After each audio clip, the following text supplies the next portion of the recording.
You talk about like billionaire playboy who has connections just around world governments and U.S. government, including just wealthy, famous people, business owners, people that everybody has heard of and sees on TV all the time.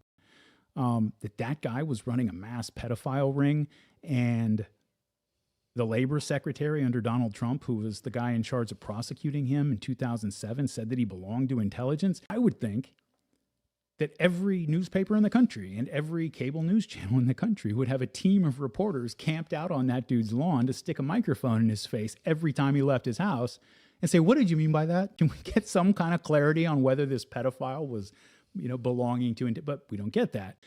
And when you don't get things like that, you get a lot of room for speculation. And, it's kind of justified speculation. Like, what was this guy doing? This Cooper Union non-graduate who wound up at Bear Stearns, and then he's with an arms dealer flying private to a meeting at the Pentagon. Take 3 steps back. What is that? But it's not just circumstantial, because you have apparently the former Labor Secretary saying, former U.S. Attorney, federal prosecutor saying he belonged to intelligence. I don't think it needs justifying, but I think the people who haven't covered the story and the material parts of it, the stuff that actually really matters, they need to justify their lack of interest in it. Yeah, it's natural to start asking questions when a question that would occur to anybody, somebody who just heard a 5-minute synopsis of the story, and they're from Mars and they have never heard any of it before.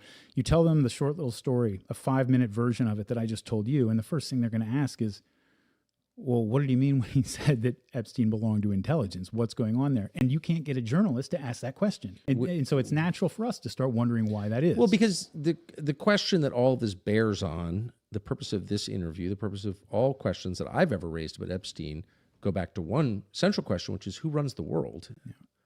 Who's making the decisions and on whose behalf? This idea that, there are all these 100 and whatever nation states each acting in its own, that's not true. And so what is true? This may point us in that direction. Who runs the world? Like, who's actually in charge of everything that's going on? How is power structured, and how does it operate really, in the